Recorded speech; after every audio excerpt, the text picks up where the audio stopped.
मैंने कहा था ना, गांव में एसी ला कर रहूंगा, चाहे जो हो जाए। बद्री, अब तेरी नाक गांव वालों के सामने ऊंची हो जाएगी। आखिर कमी क्या है मेरे घर में? एक एसी की ही तो है, वो तो होना ही चाहिए। गांव के संपूर्ण और परिपूर्ण परिवार में से एक है मेरा घर। ट्रेन में बैठा बद्री खुद से बातें कर रहा था, क्योंकि उसकी खुशी का ठिकाना नहीं था। बेटे का रिश्ता पक्का जो करके आ रहा था, ऊपर से दहेज में एसी मिल रही है, और क्या चाहिए। गांव के किसी आदमी ने एसी देखा तक नहीं होता है, और यहाँ बद्री प्रसाद के घर में एसी लगने जा रहा है। माहौल तो कुछ अलग होगा ही। इधर बद्री प्रसाद के घर के बाहर गांव के कुछ लोग बद्री का इंतजार कर रहे होते हैं। क्या हुआ होगा? बद्री रिश्ता पक्का करने गया है? मुझे नहीं लगता रिश्ता पक्का हुआ भी होगा। अब कौन ही भला इस गांव में अपनी बेटी के साथ एसी भी देगा। मुझे बोल कर गया है, एसी लेकर रहूंगा दहेज में, तब जाकर रिश्ता पक्का करूंगा, वरना नहीं। आखिर मेरे बेटे की सरकारी नौकरी जो है, इतना पढ़ाया लिखाया है उसे, और दहेज में ना लूं तो बेकार है। वही तो बात है, इतनी जिद नहीं करनी चाहिए। बद्री प्रसाद ऐसी ही जिद में अड़ा रहा तो उसके बेटे की शादी होना मुश्किल है। अरे भाई, हम यहाँ बैठे खुद ही ख्याली पुलाव बना रहे, अब आने वाला होगा वो तो उसी से पूछ लेना। अरे यहाँ बैठकर उसका इंतजार करने से अच्छा है कि स्टेशन ही पहुंच जाए, उसे लेना, उसे ले भी लेंगे और वॉक भी हो जाएगी। ठीक है, चलो। चारों आदमी स्टेशन चल देते हैं और उसी प्लेटफॉर्म पर जाकर रुकते हैं जिस पर बद्री प्रसाद की ट्रेन आने वाली थी। बद्री प्रसाद अपने दोस्तों को देखकर ट्रेन से हाथ हिलाने लगता है और ट्रेन से उतरते ही खिलखिलाते हुए कहता है, रिश्ता तय करके आया हूँ, अगले महीने शादी है भाई, सब शादी की तैयारी में लग जाओ। आखिर तुम्हारे भी लड़की की शादी है। ये सब छोड़, ये बता एसी का क्या हुआ? बद्री जो कहता है वो करता है। गांव में एसी तो आकर रहेगी, एसी मिल रही है दहेज में। अरे वाह, सच में? हम लेंगे एसी का मजा। हम भी तो देखें एसी होती कैसे है। सब वहीं स्टेशन पर नाचने गाने लगते हैं। सर्दी में गर्मी का एहसास, ठंडा ठंडा कूल कूल, मिला रे एसी, मिला रे एसी, एसी रानी की जय। सब नाचते गाते बद्री प्रसाद के घर पहुंचते हैं। अरे यहाँ क्यों खड़े हो? चलो चलो अंदर चलो, मुंह मीठा करके जाना होगा। बेटे के ससुराल की मिठाई नहीं खाओगे क्या? क्या उन्होंने मिठाई भेजी है? और नहीं तो क्या, ऐसे वैसे घर में रिश्ता थोड़ी ना किया हूँ। रिश्ता तय होने की खुशी में जबरदस्ती मिठाई पैक करके दी है समधन जी ने। ओहो समधन जी, अरे तो और क्या कहूँगा। चल अंदर, भाभी से तेरी क्लास लगवाते हैं। सभी बद्री के घर जाते हैं और खाते पीते हैं। भाभी जी जरा संभल कर, एक दिन में ही समधन जी की धुन बज रही है। ये समधन जी की नहीं, एसी की धुन है। आयो रे आयो एसी गांव में आयो रे, वारे से मन खुश हो गया, जल्दी तन भी खुश होगा भाई। सब हंसी ठिठोली करके अपने अपने घर चले जाते हैं। आग की तरह एसी की बात गांव में फैल जाती है और बच्चे बच्चे को पता चल जाता है कि बद्री प्रसाद के घर में एसी आने वाला है। एसी की राह सब ऐसे देखने लगते हैं जैसे कि भगवान धरती पर खुद उतर कर आ रहा हो। दिन बीतने लगते हैं। बद्री प्रसाद के घर में शादी की तैयारी होने लगती है। एक रोज सीता के पड़ोस की बुढ़ी अम्मा उसके घर आकर कहती है, सीता बहू कहाँ हो? हाँ अम्मा जी, कहिए ना। सुना है पोतवा के ससुराल से एसी आ रहा है। सही सुना है अम्मा, शादी में आपको 7 दिन पहले से ही रहना है, वो भी सुबह से। अम्मा जी, शादी का नियम तो आप ही बता सकती हो ना। तो ठीक है, लेकिन एसी में मैं यही रहूंगी गर्मी भर, पहले ही बता देती हूँ, वरना आऊंगी नहीं शादी में। अम्मा जी, आप ही का घर है, जब चाहे आयो और रहो। देखते ही देखते शादी का दिन आ जाता है। बारात लेकर विकास के घर वाले गांव के कुछ लोगों के साथ पायल के घर जाते हैं। शादी अच्छे से हो जाती है और दुल्हन को लेकर सब लौट आते हैं। दुल्हन का स्वागत और उसकी मुंह दिखाई बहुत अच्छे से होती है। गांव के लोगों को बहू की मुंह दिखाई से ज्यादा उसके मायके से दहेज में आए एसी में दिलचस्पी ज्यादा होती है। सीता, एसी नजर नहीं आ रहा। बद्री प्रसाद, एसी कहीं नहीं दिख रहा है यार, क्या हुआ, अभी तक दिया नहीं है क्या विकास के ससुर ने? विकास यार, भाभी की मायके से जो एसी आई है कहाँ है? जरा देखे तो एसी होती कैसे है? वो एसी और बाकी सामान कल पहुंचेगा। कल पायल और विकास का बहुभात है तो सबको आना है। अब आराम करने चलते हैं। चलो, परसों सुबह एसी पहुंच जाएगा तो सब देखने आ जाना। चल दोस्त, चलता हूँ। ठीक है भाई। बाकी सभी अपने अपने घर चले जाते हैं। इधर पायल विकास से कहती है, कुछ अजीब नहीं लग रहा है क्या आपको? क्यों नहीं तो, उस शादी में आए लोग मुझे देखने की जगह एसी ढूंढ रहे थे। दुल्हन से ज्यादा जरूरी एसी है क्या इनके लिए? अरे नहीं, आप गलत समझ रही हैं। वो गांव में पहली बार एसी आ रहा है ना, और इन लोगों ने एसी पहले कभी देखा नहीं है। तुम तो यही रहोगी अब, तुम्हें तो कभी भी देख सकते हैं। एसी देखने का चाव अलग है। हाँ ये भी है। वैसे तुमने गांव में शादी करने के लिए हाँ क्यों कर दी? तुम पढ़ी लिखी हो, तुम्हें तो शहर का कोई भी लड़का मिल जाता। हाँ मिल तो जाता, लेकिन शायद मैं वहां एडजस्ट नहीं कर पाती। मुझे गांव ही पसंद है। हम जहां रहते हैं वो भी गांव की तरह ही है, लेकिन सबके घरों में एसी है बस, मेरे मायके को छोड़कर। क्योंकि पापा ने मेरी शादी के लिए पैसे बचा कर रखे थे, वो भी ये सोचकर कि मेरी शादी में एसी दिया जाए।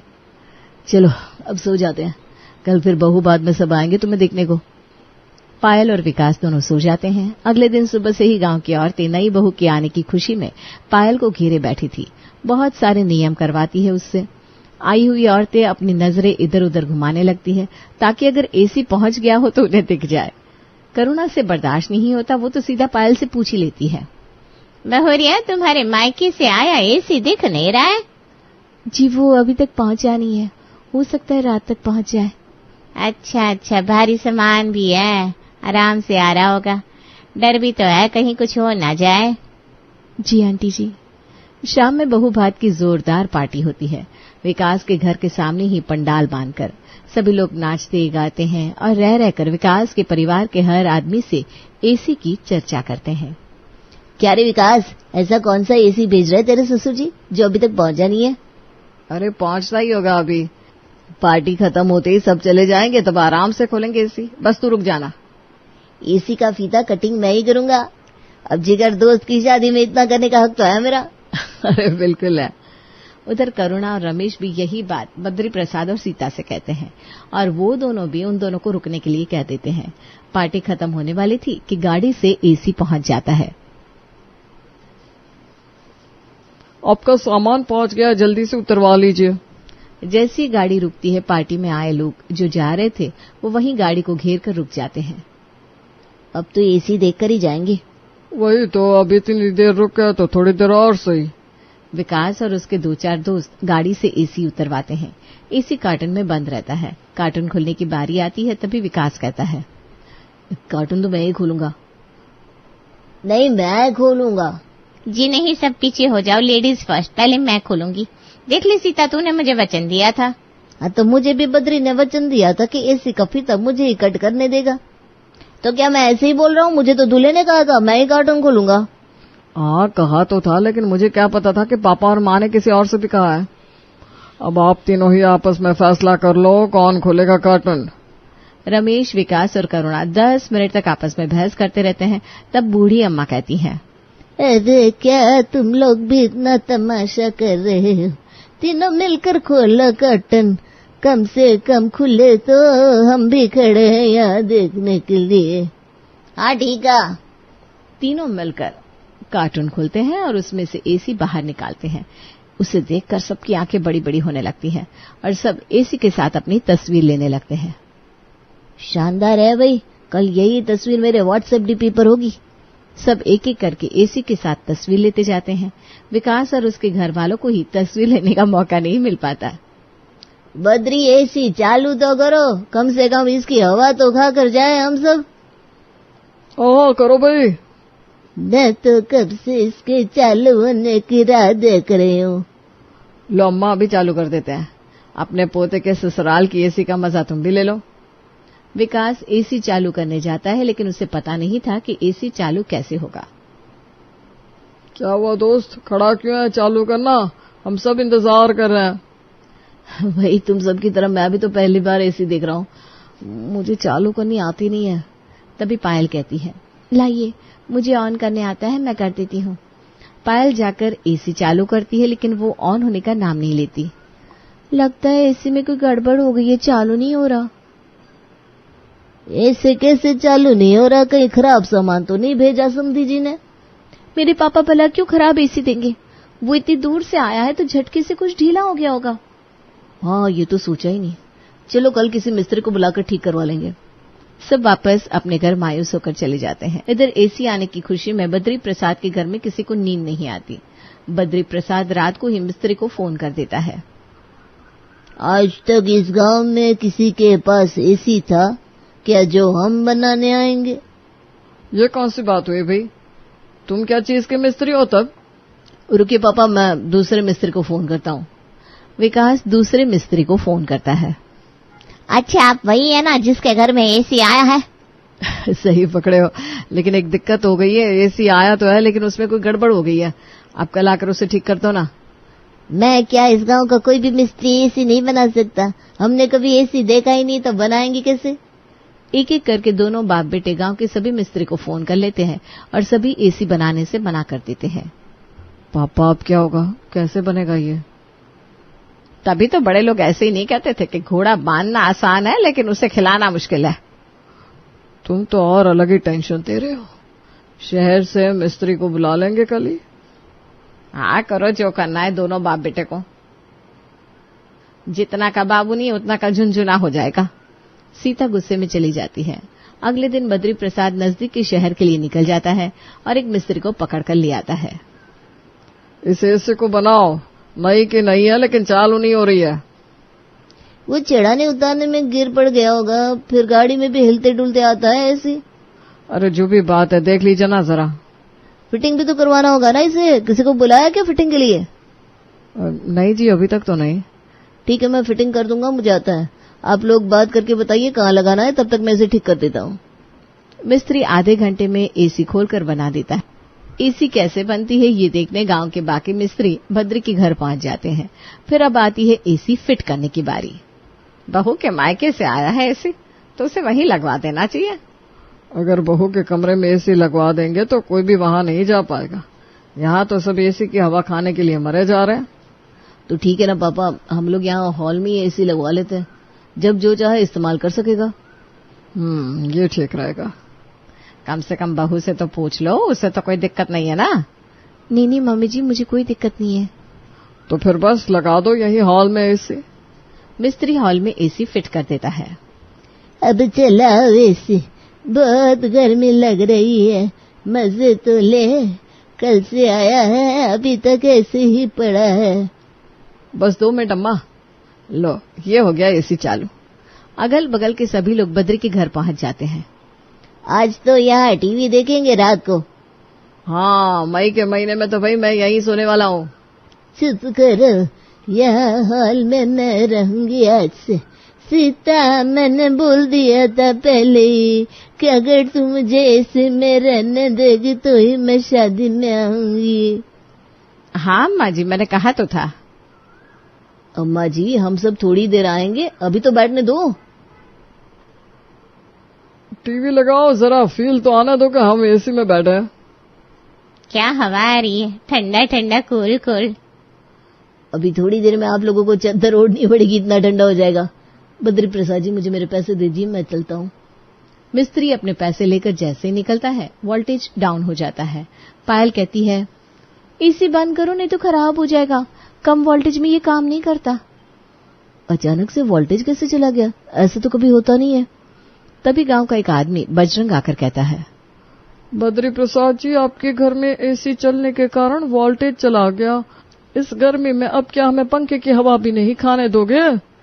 अच्छा, तुझे हवा खाने को नहीं मिली तो बहाने बनाने लगा। पहले कभी हमारे गांव में वोल्टेज फॉल्टेज तो गया नहीं।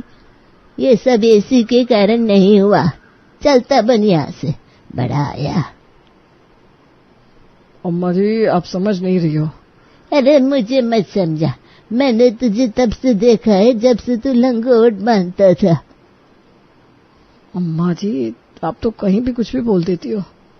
अरे तो जाना यहाँ से। बजरंग शर्म से वहां से चला जाता है। आज अब एसी ऑन नहीं होता। अगले दिन फिर से सुबह सुबह बूढ़ी अम्मा बद्री के घर आ जाती है।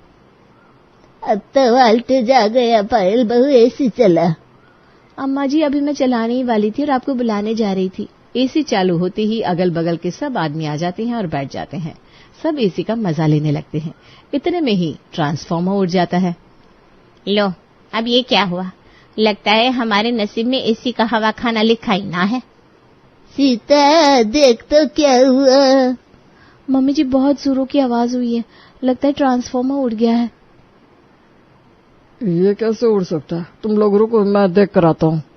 बद्री प्रसाद, रमेश, विकास, अनीश और 2-4 और लोग ट्रांसफार्मर के पास जाते हैं जहां पहले से कुछ लोग खड़े थे। ये सब आपके कारण हो रहा है बद्री प्रसाद जी। जब से आपके घर में एसी आई है, लाइट का प्रॉब्लम हो रहा है। एक एसी इतनी दिक्कत कर रही है कि पूरे गांव का लाइट चला जा रहा है। इतने घर के लाइट पंखे चल रहे हैं, वो भी नहीं। हाँ, आपकी एसी के कारण सब हो रहा है, वरना पहले तो ऐसा कभी नहीं होता था। कभी वोल्टेज डाउन और आज तो ट्रांसफार्मर उड़ गया। दोनों पक्ष में बहस होने लगती है। ठीक है, ट्रांसफार्मर बनने दो, उसके बाद मैं तुम्हें बताता हूँ। अगर उसके बाद लाइन नहीं कटी तो तुम देखना। ठीक है, मैं देखता हूँ। ट्रांसफार्मर बनने में पूरा एक दिन लग जाता है। सभी का गर्मी से बुरा हाल होने लगता है। अगले दिन लाइट आती है। गर्मी से सब हाय हाय करने लगते हैं। एसी का सुख भोग ही नहीं पा रहे। पता नहीं किस घड़ी में एसी आई है। लाइट आते ही सब अब एसी ऑन करके उसमें बैठ जाते हैं। एसी चलते हुए अभी आधा घंटा भी नहीं होता कि लाइन कट जाती है। लो, हो गया। एक सीरियल भी ठीक से नहीं देख पाए।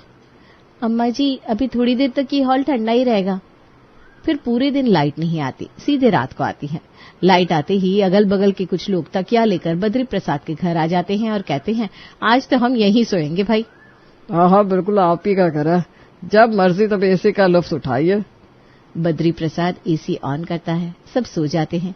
फिर आधे घंटे बाद ट्रांसफार्मर उड़ जाता है। ये क्या हुआ? फिर से उड़ गया? ये एसी जब से आया है लाइट की दिक्कत हो रही है, इसे वापस भिजवा दीजिए जी। अरे चुप रहो तुम। इतने में ही बजरंगी अपने कुछ दोस्तों को लेकर वहां आता है और सब बद्री प्रसाद के घर के सामने हंगामा करने लगते हैं। अब क्या कहोगे? तुम्हारे एसी ने जीना आराम कर दिया है, हटवाओ इसे यहाँ से। अरे चल जा यहाँ से। बद्री के साथ आए बाकी लोग बद्री को बिजली ऑफिस ले जाते हैं, जहां उसे बिजली विभाग वाले आदमी कहते हैं, यहाँ का ट्रांसफार्मर एसी का लोड नहीं ले सकता। आप एसी हटाएंगे तभी हम ट्रांसफार्मर ठीक करेंगे, वरना नहीं। बार बार रोज हम भी कितनी मेहनत करेंगे। ठीक है सर। बद्री प्रसाद एसी को वापस खुलवाकर पायल के मायके भिजवा देता है और गांव में बिजली की समस्या फिर से ठीक हो जाती है। आज कुंती के घर में काफी साज सजावट थी। पूरा घर चहक रहा था। हर तरफ खुशियां ही खुशियां थी।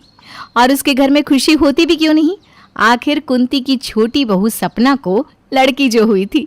कुंती अपने हाथों में पूजा की थाल लिए दरवाजे पर अपनी बहू का इंतजार कर रही थी। तभी उसकी बड़ी बहू कविता अपनी सास के पास आती है और कहती है, माँ जी मैंने अभी देवर जी को फोन किया था, उन्हें आने में 1 घंटा लगेगा और 1 घंटे पहले से ही आप यहाँ क्यों खड़ी हैं? मेरी मानिए आप फिलहाल के लिए आराम कर लीजिए, खामखा आपकी तबीयत खराब हो जाएगी। अपनी बड़ी बहू की बात सुनकर कुंती अपने चेहरे पर एक प्यारी सी मुस्कान लिए हॉल के सोफे में बैठ जाती है। अगले 1 घंटे बाद कुंती का बेटा अविनाश अपनी पत्नी सपना के साथ घर आता है। अपने बेटे बहू को देखकर कुंती भागते हुए अपनी बहू के पास जाती है और उसको दरवाजे पर ही रुकने के लिए कहती है, जिसके बाद वो पूजा की थाल लेकर आती है और अपनी पोती की आरती उतारती है।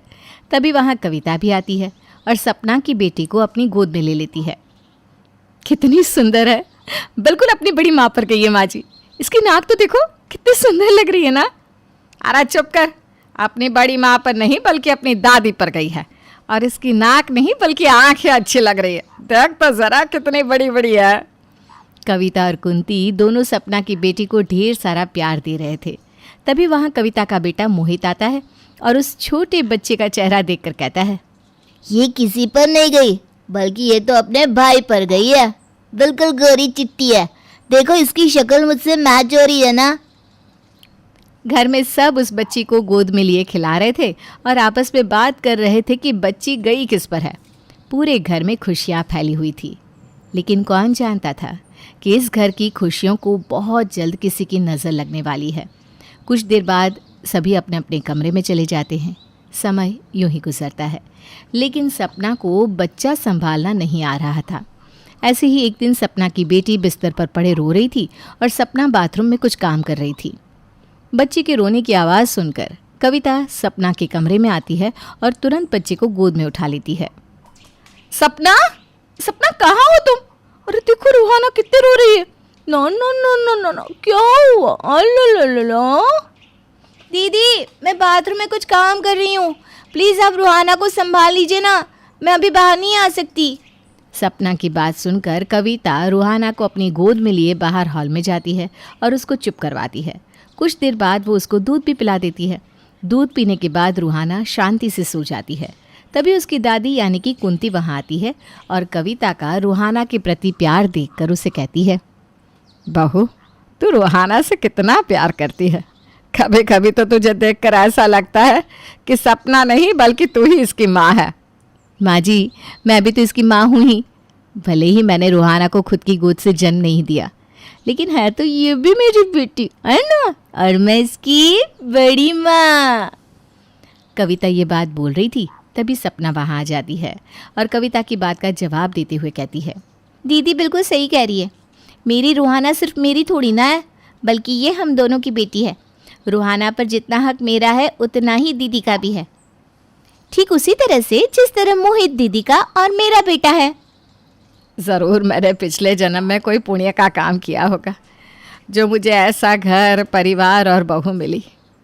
तुम दोनों ना हमेशा ऐसे ही एक साथ रहना ताकि मेरे घर की शांति बरकरार रहे। अपने घर में अपनी दोनों बहुओं का इस तरह प्यार देखकर कुंती को बहुत अच्छा लगता है। उसे अब किसी भी बात की फिक्र नहीं थी। कुंती सुकून की ज़िंदगी जी रही थी, क्योंकि कुंती के घर में और घरों की तरह लड़ाइयाँ नहीं होती थी। ऐसे ही एक दिन सपना रूहाना को दूध पिलाकर बेड पर लिटा देती है, लेकिन तभी रूहाना उल्टी कर देती है। ये देखकर सपना बेहद डर जाती है और रोते हुए अपनी सास और जिठानी को आवाज़ लगाती है, दीदी, माँ जी, जल्दी से देखिए ना रूहाना को क्या हो गया। अभी तक तो सब ठीक था, लेकिन अभी अचानक से इसकी तबीयत खराब हो गई। सपना की ऐसी बात सुनकर कुंती और कविता दोनों ही भागते हुए सपना के कमरे में जाते हैं, जहां वो देखते हैं कि रूहाना ने उल्टी कर रखी है। ये देखकर सपना की जिठानी कविता कहती है, सपना, अभी तुमने रूहाना को दूध पिलाया था? हाँ दीदी, मैंने इसको दूध पिलाया और उसको बेड पर लिटा दिया क्योंकि वो सो गई थी। पर देखिए ना, दूध पिलाकर जैसे ही मैंने इसे बेड पर सुलाया, इसने कितनी उल्टी कर दी। मुझे तो डर लग रहा है, इसकी तबीयत तो ठीक है ना? सपना, जब बच्चे को दूध पिलाते हैं तो उसको डकार दिलवाई जाती है। भले ही बच्चा सो रहा हो, लेकिन फिर भी उसे डकार दिलवाना बहुत ज़रूरी होता है। और तुमने रूहाना को डकार नहीं दिलवाई, इसलिए रूहाना ने पिया हुआ दूध उगल दिया। आगे से रूहाना को दूध पिलाने के बाद डकार ज़रूर दिलवाना। कविता बहू, तो कब तक छोटी बहू को ऐसे सिखाती रहेगी? अरे अब वो एक बच्चे की माँ है, उसे अपना बच्चा संभालना खुद सीखना होगा। बहू, बच्चे पर थोड़ा ध्यान दे और इतनी जल्दी डरा मत कर, घर में सब है। माँ जी, आप क्यों इतना सोच रही हैं?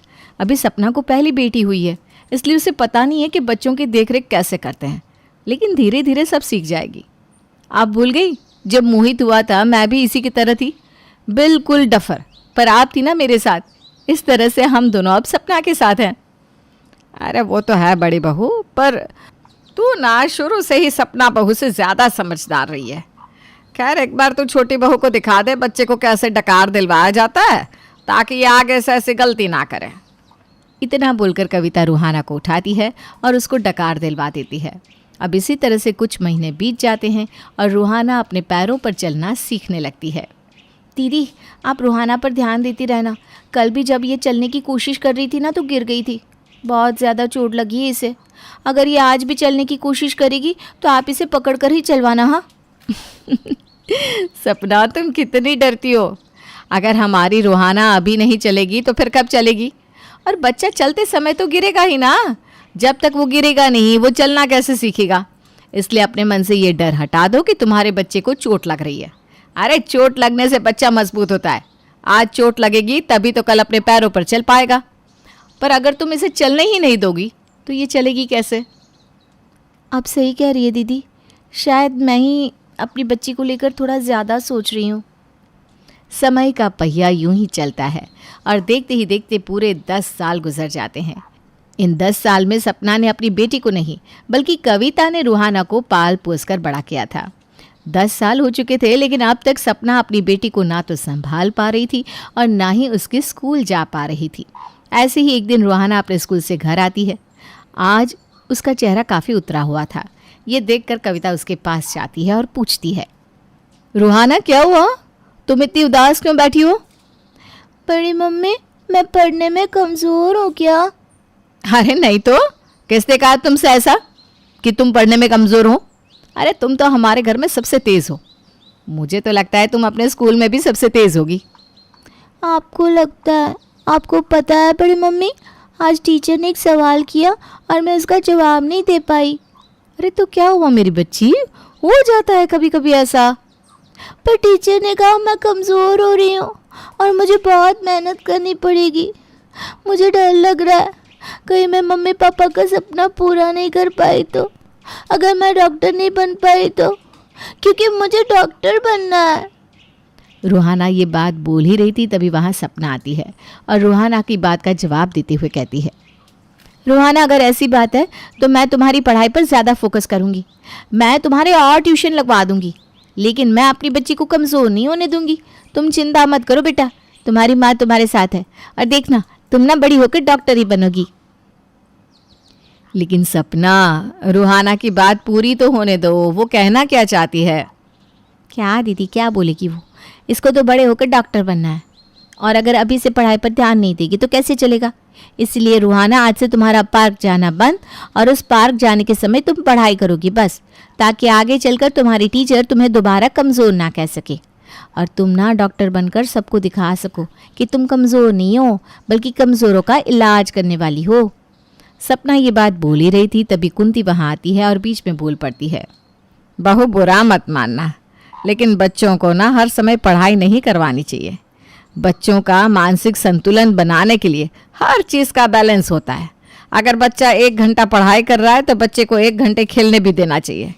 इसीलिए बच्चों को हर वक्त पढ़ाई के बीच में मत डालो। हाँ सपना, और रूहाना पर ना डॉक्टर बनने का इतना प्रेशर मत डालो, क्या पता वो कुछ और बनना चाहती हो, इसलिए तुम उसे फ्री माइंड से पढ़ने दो। बच्चे पर इतना प्रेशर सही नहीं है। माँ जी, दीदी एक बात बताइए, अगर बच्चा खुद की पढ़ाई पर फोकस नहीं करेगा तो वो आगे जाकर अपना गोल कैसे सेट करेगा? और वैसे भी बच्चा बचपन से ही अपना टारगेट सेट करके रखेगा तभी तो वो आगे कुछ कर पाएगा। रूहाना, चलो मेरे साथ, आज से मैं तुम्हारा नया टाइम टेबल बनाऊंगी, समझी? इतना बोलकर सपना रूहाना को खींचकर कमरे में ले जाती है और उसे डांटने लगती है। ये सब कुछ कुंती और कविता अपने कानों और आंखों से देख सुन रहे थे। उन्हें सपना का ये बर्ताव बहुत बुरा लगता है। अब इसी तरह से कुछ समय और बीत जाता है और समय बीतने के साथ साथ सपना के व्यवहार में भी बदलाव आता जाता है। ऐसे ही एक दिन सपना रूहाना के स्कूल से उसका रिजल्ट लेने जाती है, जहां वो देखती है कि इस साल उसकी बेटी फर्स्ट आने की जगह सेकंड आ गई है। अब क्या था, सपना अपने गुस्से पर काबू नहीं कर पाती और घर आते ही रूहाना को मारने लगती है। कितनी बार बोला है मैंने, दोस्ती यारी कम रख और पढ़ाई पर ज्यादा ध्यान दे, पर इसे माँ की बात छोड़कर सबकी बात सुनाई देती है। ऐसे बनेगी तो डॉक्टर, ऐसे बनेगी। माँ मत मारो, मैं वादा करती हूँ अगली बार फर्स्ट ही आऊंगी। वो तो तुझे आना ही पड़ेगा, अगर नहीं आई तो तेरा खाना, घूमना फिरना सब बंद। आज तुझे खाना नहीं मिलेगा, पूरा दिन पढ़ाई करनी होगी तुझे। सपना जब से स्कूल से रूहाना को लेकर आई थी तब से वो हर छोटी छोटी बात पर रूहाना को पीट रही थी और अपना गुस्सा निकाल रही थी। पर ये सब कुछ अब कुंती और कविता से बर्दाश्त नहीं होता और इस बार कविता सपना का हाथ पकड़ लेती है और उसे रूहाना को मारने नहीं देती। सपना, क्या कर रही हो ये? तुम्हारा दिमाग खराब हो गया है क्या? सुबह से देख रही हूँ मैं, तुम हर छोटी छोटी बात पर रूहाना को मारी जा रही हो। आखिर ऐसे भी क्या गलती हो गई रूहाना से? दीदी आपको पता नहीं, इस लड़की के लिए मेरे पति कितनी मेहनत कर रहे हैं और अब तो मैंने भी नौकरी करनी शुरू कर दी है ताकि हम इसे डॉक्टर बना सके, पर इसका पढ़ाई पर जरा भी ध्यान नहीं। जो लड़की सेकंड आई थी वो इस बार फर्स्ट आई है और ये जिस पर हम इतनी मेहनत कर रहे हैं ये सेकंड आकर बैठी है और इसे जरा भी अफसोस नहीं हो रहा। सपना, अब मैं तुमसे क्या ही कहूँ। मैं बस इतना ही कहूँगी कि मारना किसी भी प्रॉब्लम का सोल्यूशन नहीं है। तुम फिक्र मत करो, मैं रूहाना की पढ़ाई पर ध्यान दूंगी। बस उसे इस तरह से पीटो मत, वो अभी बच्ची है। कविता की बात सुनकर सपना वहाँ से गुस्सा होकर चली जाती है और कविता रूहाना को चुप कराती है। अब इसी तरह से कुछ दिन बीत जाते हैं। सपना अपनी नौकरी के चलते रूहाना पर ज़रा भी ध्यान नहीं दे पाती, जिस वजह से रूहाना की पढ़ाई से लेकर उसकी परवरिश तक सब कुछ कविता ही करती है। अब देखते ही देखते रूहाना बड़ी हो जाती है और वो 12वीं पास कर लेती है। मेरी बच्ची, तूने 12वीं पास कर ली है और अब तू बच्ची भी नहीं रही। जानती है ना तुझे क्या बनना है? हाँ माँ, पर माँ अगर मैं डॉक्टर नहीं बन पाई और कुछ और बन गई तो? अब बोल दिया तो बोल दिया, आगे फिर कभी ऐसा बोला ना तो तेरी टांग तोड़ दूंगी। तुझ पर मैंने इतनी मेहनत इसलिए नहीं करी कि तू कुछ भी बन जाए, और अपने बड़े भाई जैसे तो बनने की सोचना भी मत। मैं नहीं चाहती कि मेरी बेटी गली गली जाकर गाना गाए, इसीलिए तुझे कुछ नहीं सोचना। हमने सब सोच रखा है, बस तुझे वही करना है जैसा मैं कहती हूँ। रूहाना के ऊपर उसके माता पिता का इतना ज़्यादा प्रेशर था कि वो कभी अपनी माँ से अपने दिल की बात भी नहीं कह पाती और घुट घुट कर जिंदगी जीने लगती है। इसी तरह से कुछ दिन बीत जाते हैं, पर रूहाना का एडमिशन मेडिकल कॉलेज में नहीं हो पाता और जब इस बारे में सपना को पता चलता है तो उसका गुस्सा और भी ज़्यादा बढ़ जाता है। क्या तेरा मेडिकल कॉलेज में एडमिशन नहीं हो पा रहा? इसीलिए कहती थी कि शुरू से पढ़ाई पर ध्यान दे, पर तुझे अपनी माँ की सुननी कहाँ है? ये सब कुछ उस मोहित की संगति में रहकर हुआ है। कितनी बार बोला था मैंने तुझे अपने भाई से दूर रह, वो आवारा है, तुझे आवारा नहीं बनना, डॉक्टर बनना है, डॉक्टर। माँ बस भी करो, मैं परेशान हो गई हूँ अब आपसे। और वैसे भी ये मेरा फर्स्ट अटेम्प्ट था, क्या हुआ अगर मैं फर्स्ट अटेम्प्ट क्लियर नहीं कर पाई तो? ऐसा भी तो हो सकता है ना कि मैं सेकेंड अटेम्प्ट कर लूँ। बेटा, जब पहली बार में पास नहीं हो पाता ना, फिर वो कुछ भी नहीं कर पाता। मैं देख रही हूँ आजकल तू मुझसे बहुत बदतमीजी कर रही है। सच सच बता, ये जुबान चलाना तूने कहाँ से सीखा है? मोहित से ना?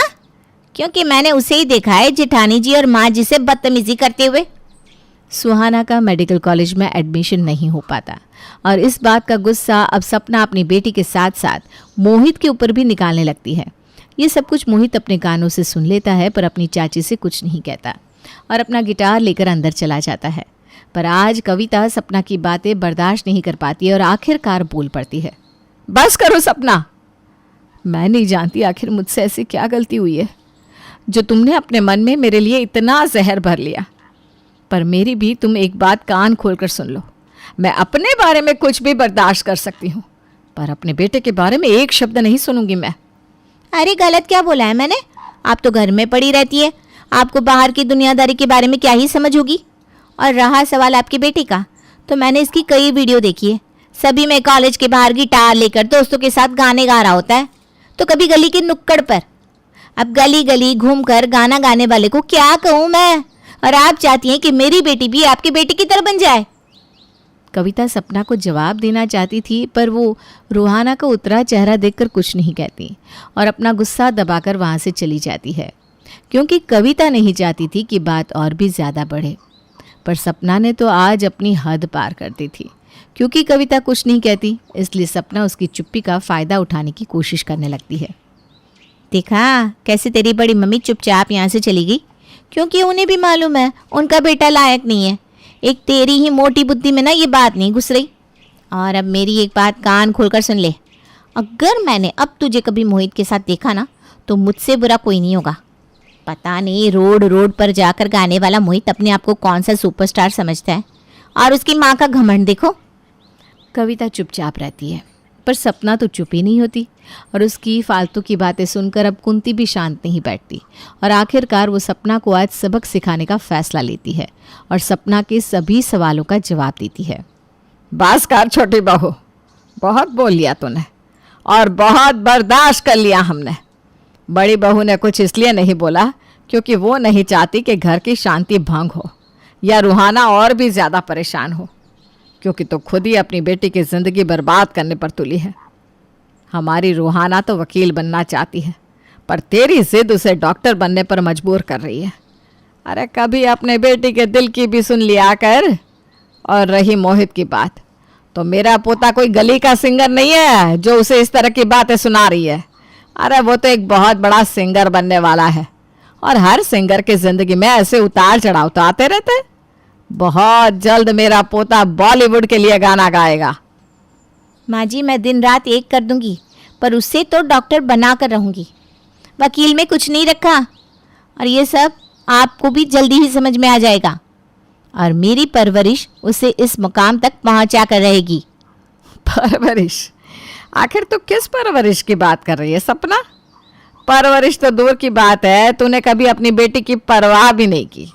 तूने उससे सिर्फ तनाव दिया है। तेरी जेठानी ने उसे पाला है, उसकी परवरिश की है। आज तेरी बेटी इस मकाम तक तेरी जेठानी की वजह से पहुंची है। बचपन से ही रूहाना की देखरेख कविता बहू ने की है। आज घर का माहौल इतना ज़्यादा बिगड़ चुका था कि ये सब रूहाना झेल नहीं पाती और वहीं पर चक्कर खाकर बेहोश हो जाती है। कुछ देर बाद जब डॉक्टर घर आते हैं तो डॉक्टर सपना को उसकी मानसिक स्थिति के बारे में बताते हैं, जिसे सुनकर सपना को अपनी गलती का एहसास होता है और वो रूहाना के ऊपर से सारी पाबंदी हटा देती है, जिसके बाद रूहाना अपने हिसाब से अपनी ज़िंदगी जीती है और एक बहुत बड़ी लॉयर बन जाती है।